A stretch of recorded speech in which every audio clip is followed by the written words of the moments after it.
Success as an ACN independent business owner, IBO, is not guaranteed, but rather influenced by an individual's specific efforts.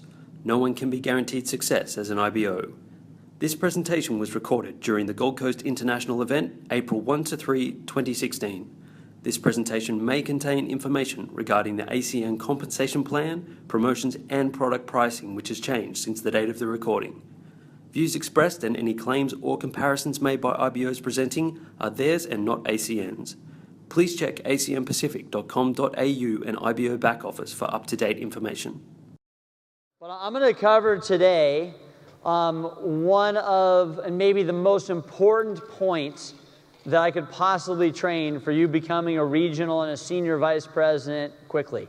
And before I do that, I guess I want to show you my story here and tell you the reason why I'm doing this. So ACN has given me everything that I could ever imagine. You know, my background is engineering, 70 hours a week in front of a computer, and definitely not making a difference. So I worked for a little tiny geotechnical engineering company, and it was killing me.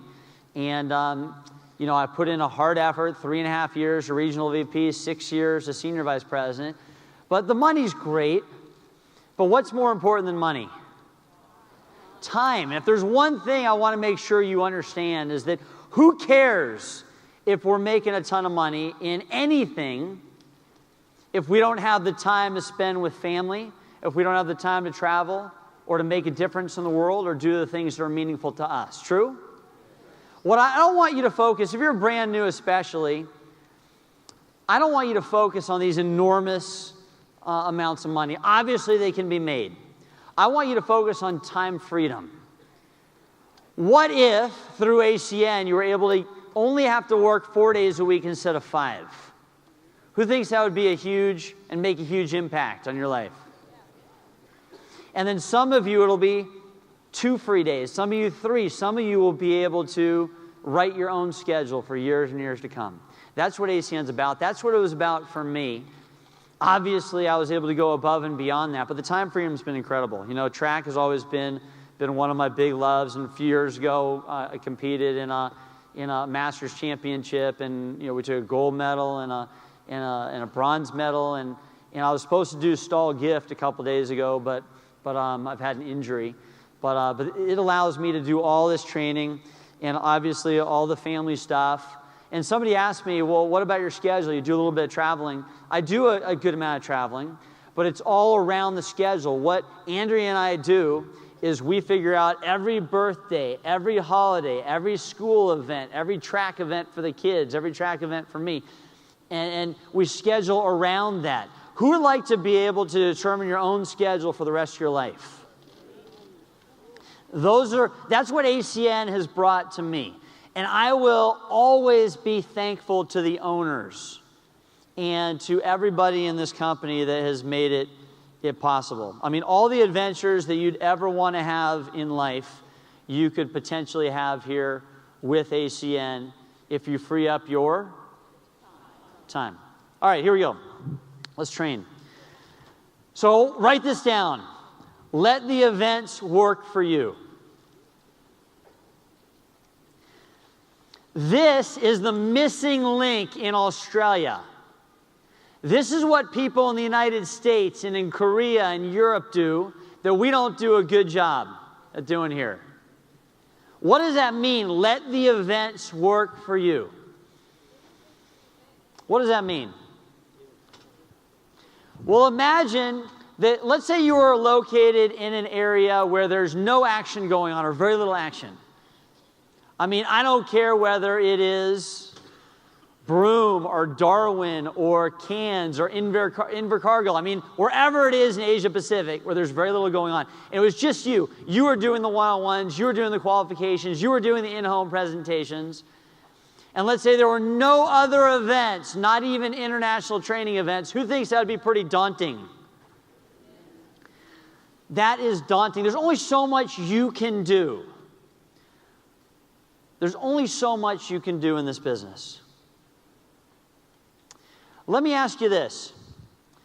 Let's say that was your business, and you were putting in 10 independent business owners per month and helping them qualify. How much greater can your business be if you are using the events? If you are making the events work for you? How much bigger? Well, the events, write this down, the events should do 80 to 95% of the work for me. The events should do 80 to 95% of the work for me. What would that mean? That would mean that you took your 10, and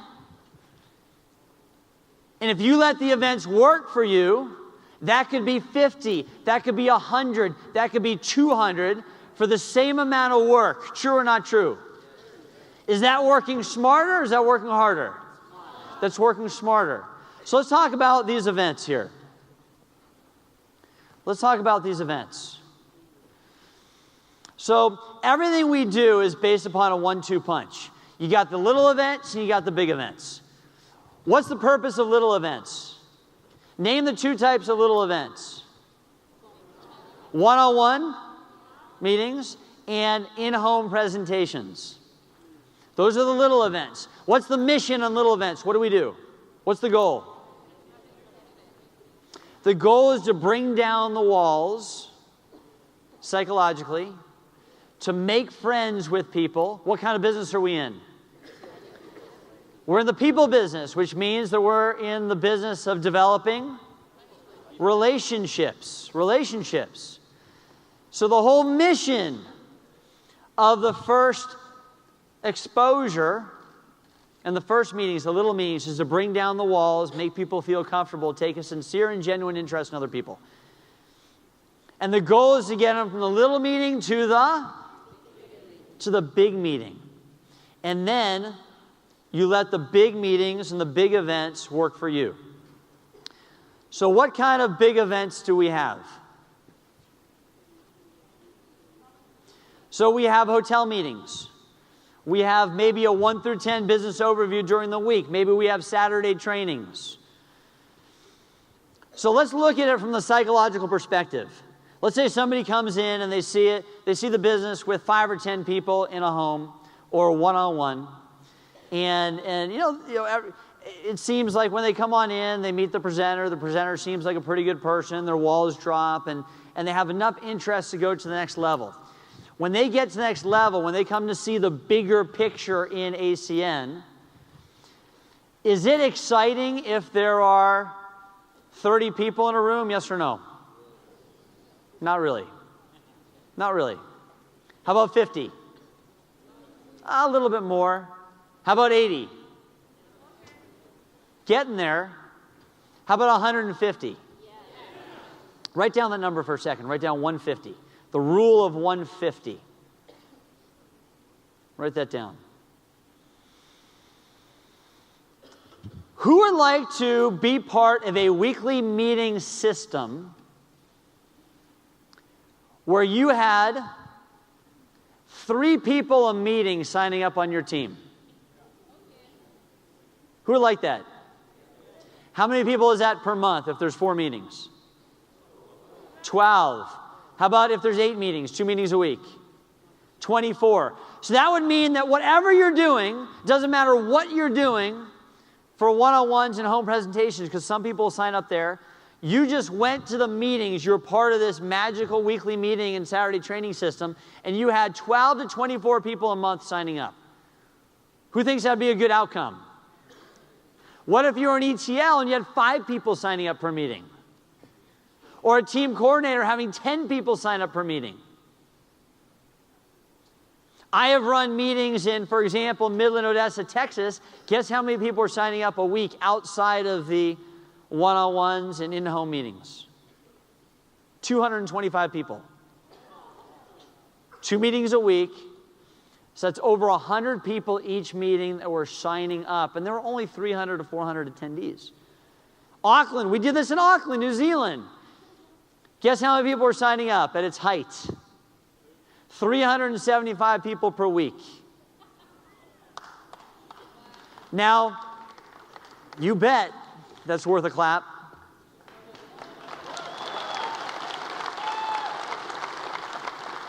Who was involved in that? You had Memory and Francis, Powada and Deborah. There were some people early on who were involved in all that. So here's the question. What's going to happen here in Australia and in New Zealand as we go through this critical mass over the next year to 2 years?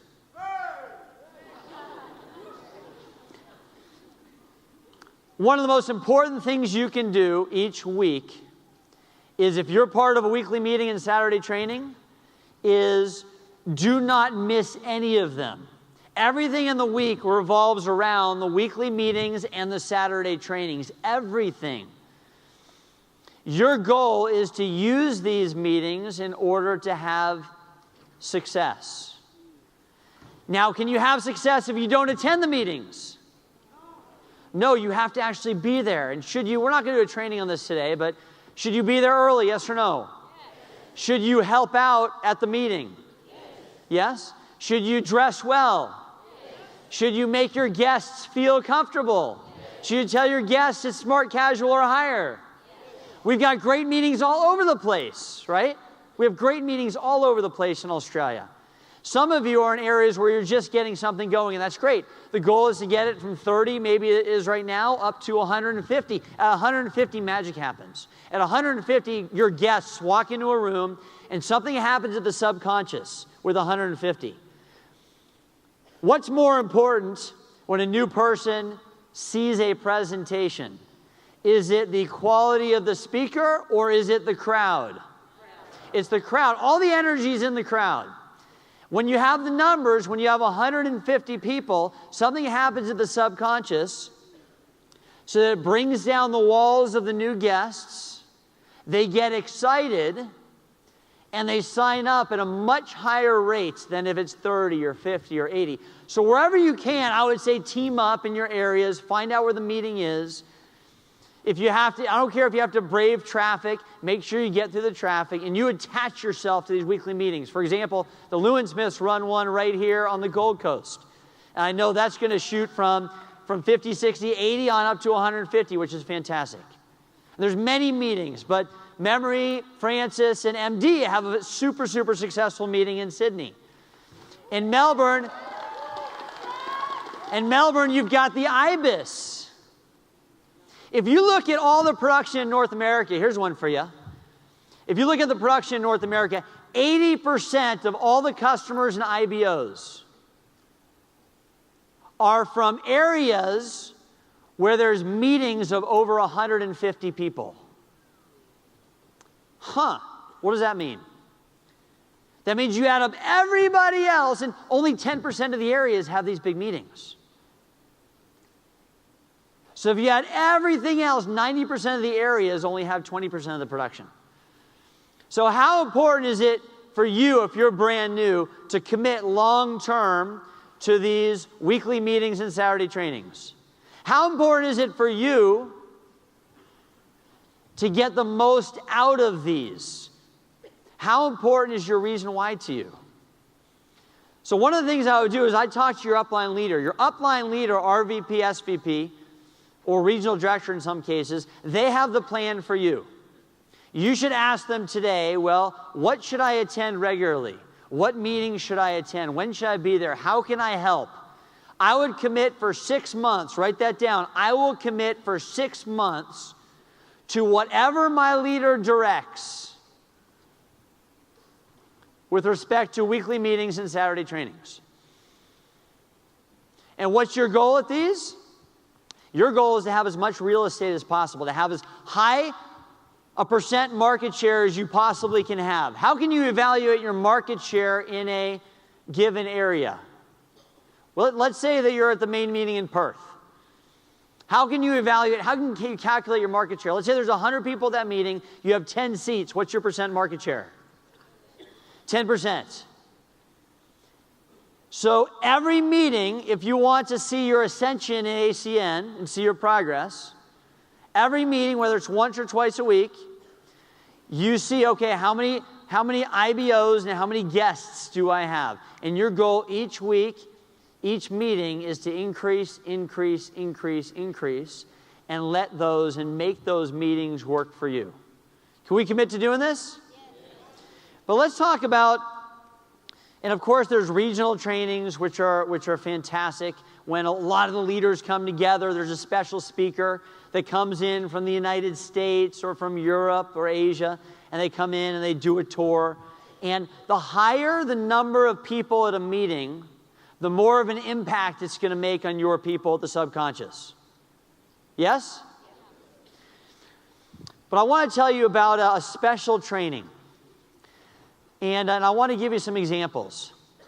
So we took, at one point, we took 13 Australians to a special training, and we turned that into 6,000 IBOs in 90 days. Do you think that training has value? We took 80 New Zealanders, same deal. We turned that into 7,000 independent business owners and tons of customers. We took a team in Hungary to one of these trainings, and we took 4 people. Turned that into, because of the training, turned that into the number 2 team in Europe for a year. And finally, Mr. Wu. Mr. Wu took 12 people to a special training I'm about to talk about. Became regional vice president in 4 months. Took 150 people to the next one, became a senior vice president in 11 months. Who thinks those trainings have value? So what training am I talking about? Just like this, an international training event. So again, why are these so effective, these international training events, where there's 2,000 or 4,000 or 5,000, or in some regions like North America up to 25,000 people? Why are these so effective in building your business? Well, when people come into work every day for their jobs, then they can actually kick the tires. It's tangible to them. You know they go into work, they do a certain amount of work, they make money, they see other people maybe up the chain that have had success, they strive for that, they get maybe some mentorship and some training at work, and it's real to them. Yes? We've all experienced that when we go to work. But in ACN, we don't have an office, correct? What is the office in ACN? The closest thing to it is the weekly meetings and the Saturday trainings. However, it still doesn't produce the same effect. It doesn't produce the same belief or inspiration that going to work does. So what happens psychologically and subconsciously when somebody walks into a convention like this where there's 2,000 people? What happened? Everybody here, I'm sure you can remember your very first international training event. What happened to you? So for example, you walk in on Saturday. You're excited about ACN. You walk in on Friday usually at 2 o'clock. You're excited about ACN. You see the vision. You're really interested in what's going to happen. You've heard a few stories here and there. But what happens when you walk in and it's 5 of 2 and you're surrounded by 2,000 people? Everybody's excited. Everybody's passionate. There's some good AV happening on. There's lights going on. What happens to the subconscious, to everybody at that point? Here's what people say, at least to the subconscious. They say, well, I was a little bit excited about ACN. I am way more excited. I can't believe this. This is huge. I had no idea how big this is. I was going to work pretty hard, but now I'm going to work 10 times as hard. I was pretty committed coming into this, but I'm going to be 20 times more committed. Who experienced this when you attended your first international training event? That is the key to building this business long term. Write down this statistic. One person who attends an international training event produces as well as 50 who do not attend. 1 to 50 ratio. Who would like to have 300 brand new people on your team? So what's more important? What's more valuable to your business long term? 300 new people or 10 people in an international training event? 10 people in an international training event. So the information and the inspiration are very, very important at an international training event. Obviously, the trainers and speakers have been wonderful. We learned so much. But the belief is more important than anything. Write this down. It is all about belief. It's all about belief. And that's what, at the subconscious, the international trainings do. That's why you can have people in ACN, and they're horrible at one-on-ones. They're horrible at personality profiles and dropping the walls of people, and they don't give good presentations. They don't do home presentations too well. But they get really good at promoting the international training events. We have people who are regional VPs and senior VPs in the U.S.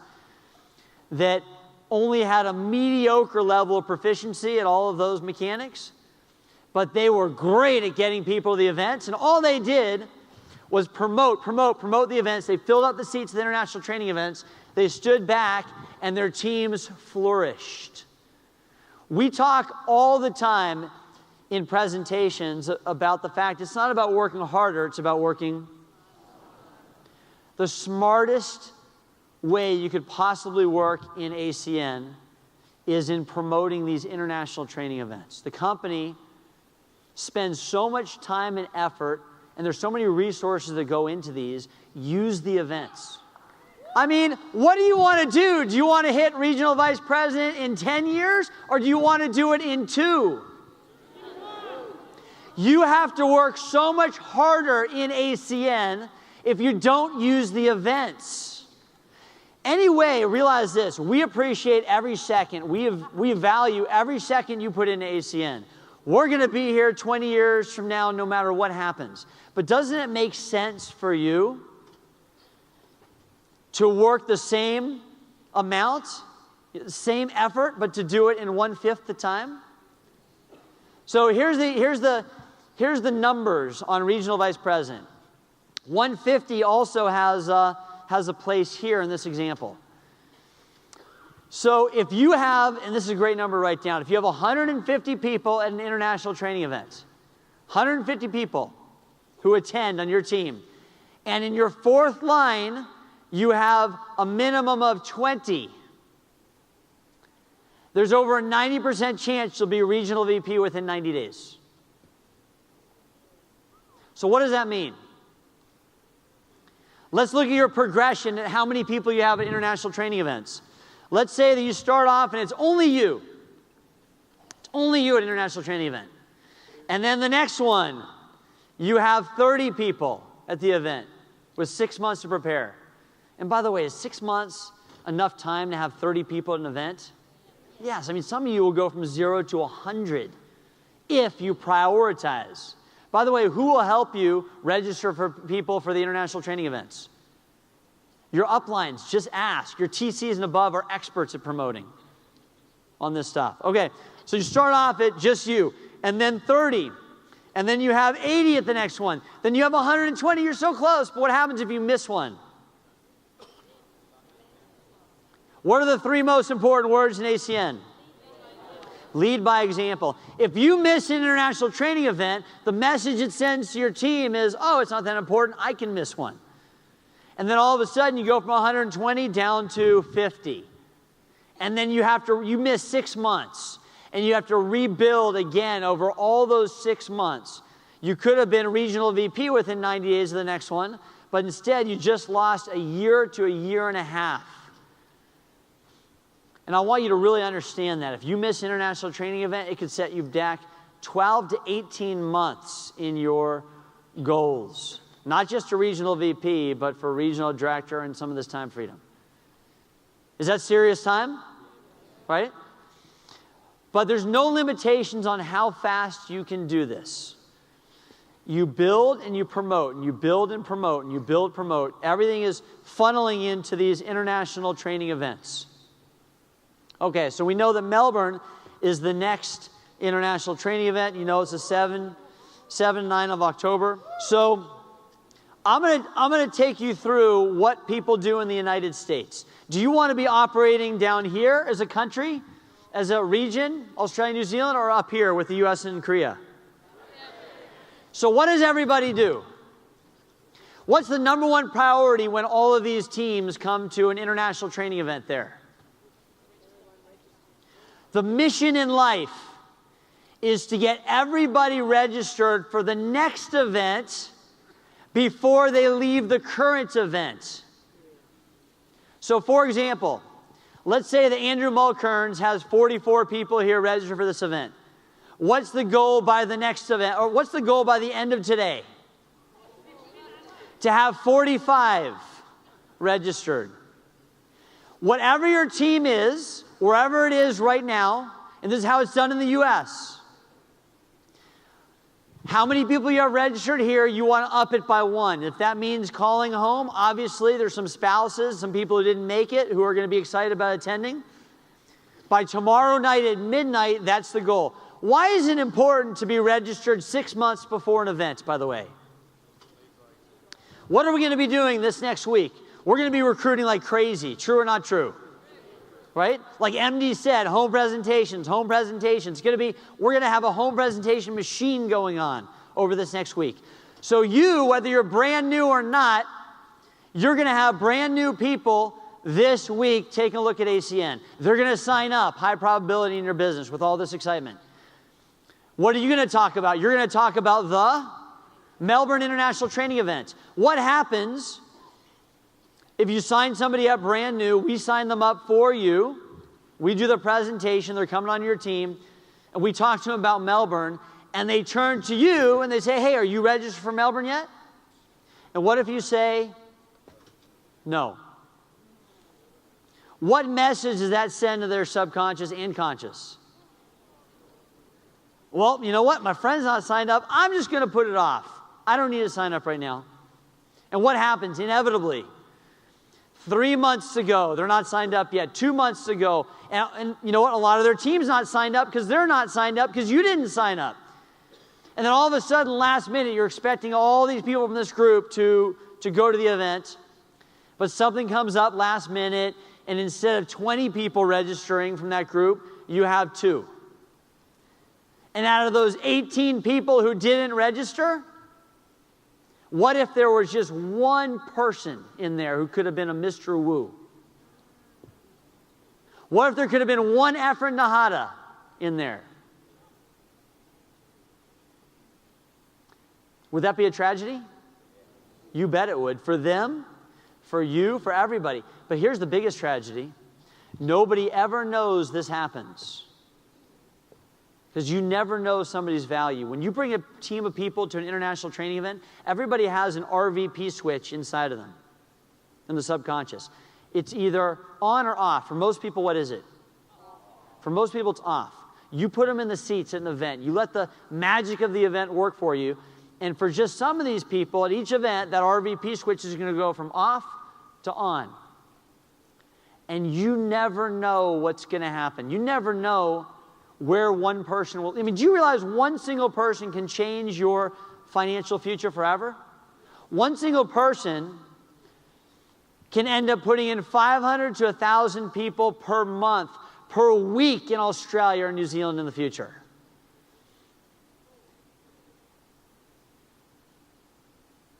But it's only going to happen if you promote these international training events effectively. And that's only going to happen if who gets registered? If you get registered, and if you get registered when? Now. So my question for you is, what is your reason why? What is your reason why? What's your reason you're doing this? How important is your reason why to you? Where do you want to be 5 years from now, 10 years from now, 15 years from now? Who believes ACN is the biggest and best opportunity you will ever have in taking back time in your life?